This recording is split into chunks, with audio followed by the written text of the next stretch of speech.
What's going on, everybody? CJ Williams. Want to thank y'all for joining me in this video. I want to preface it by saying, I know I've made videos about retainers, having retainer clients for your video production business.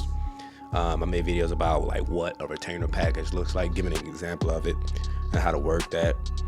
I made videos about how I got my biggest retainer client, and I've also made content around mistakes that can be made, with retainer clients. But I want to talk about now how I wish my biggest retainer client, sometimes I wish it didn't happen.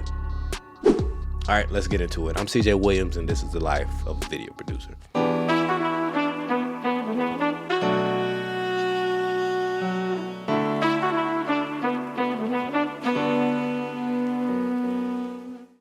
So my biggest retainer client came to me when right after I left my full-time job. I jumped into this thing. I was, I got lucky, to be honest with you. I got lucky. Yeah, I put the content out there. I ran the ads to get the client, and I talk about a little bit about that in the video here, about what that ad looked like, what I was talking about in it.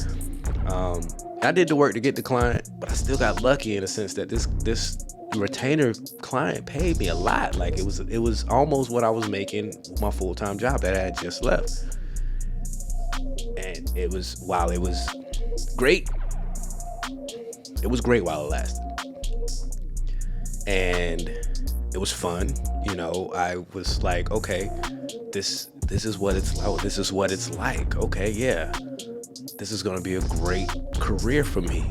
If it's starting out like this, I'm gonna have a great career. I might not make it this year, but next year I'm gonna make six figures because I had that work. But then every month I get other projects that was, putting me over what I was making at my full-time job.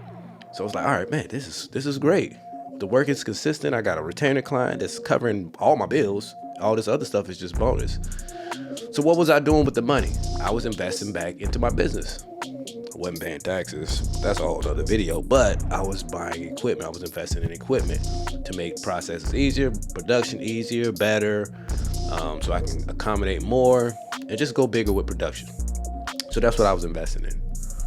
But having that money was good. Like I said, it was paying my bills. It was almost what I was making at my full-time job.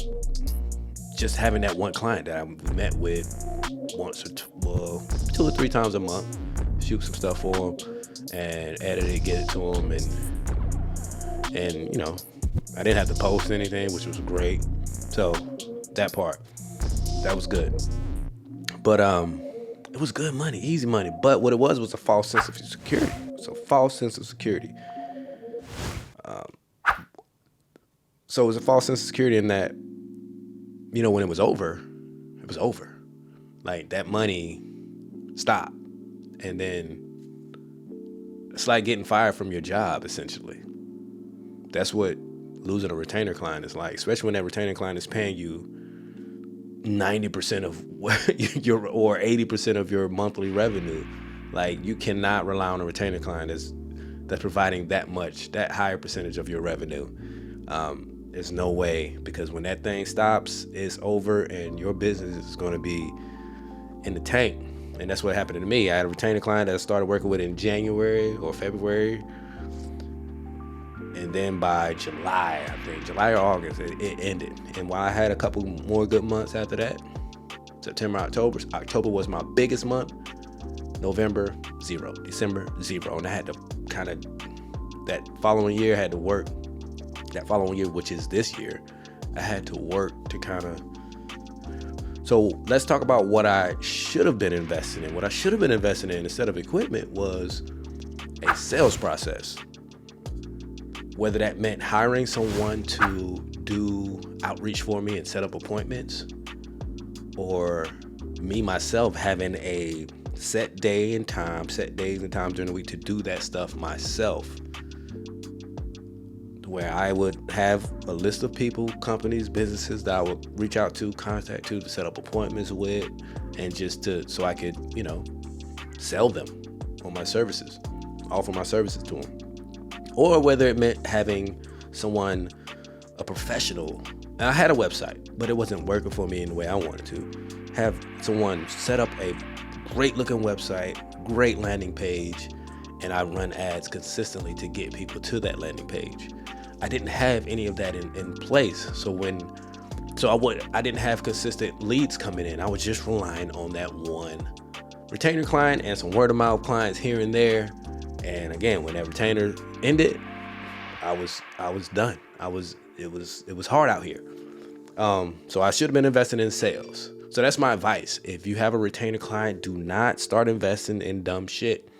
I'm not saying that the equipment I invested in is dumb shit, but it ain't making no money if it's sitting over here not being used. What I should have been investing in is a sales process. Again, whether it's been hiring someone an assistant, a virtual assistant that can reach out and make phone calls and set appointments, or a landing page that was professionally done and running some ads to get people to that landing page, to convert them. So that's the thing. A retainer client, I ain't gonna tell you what percentage of a retainer client should be as far as your revenue, like what percentage of your revenue should come from each retainer client, but you don't want it to be more than half. Hell, you probably don't want it to be more than 30%.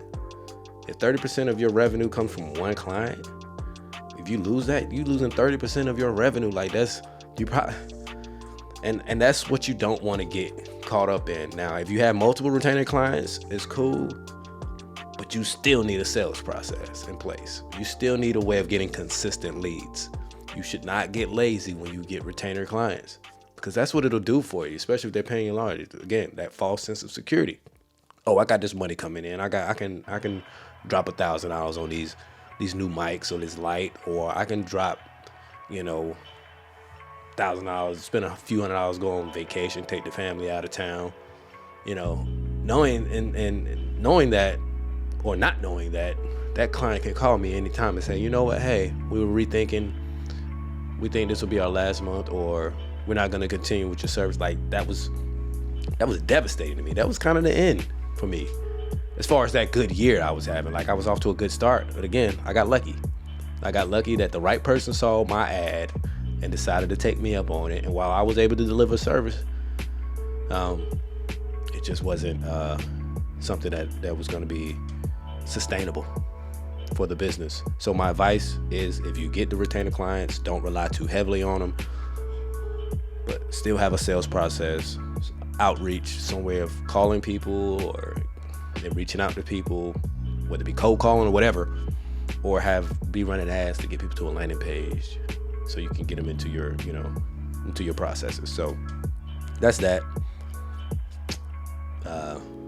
I hate that it happened that way, but I learned a lot. I learned what I don't have. I just wish I would have learned it sooner. And I don't think many people are talking about that. Like, don't get too comfortable with retainer clients, because that's what I did. So that's that. Please be sure to subscribe to the channel, because I'm always looking to bring the realest content from the realest situations, this really happened. And I don't want it to happen to you. So be sure to subscribe to the channel. I'm always bringing more stuff like that. Go back and watch those videos I made about, retainers and stuff like that. But then make sure you keep this in mind. All right. Until next time, I'm CJ Williams. This is the life of a video producer.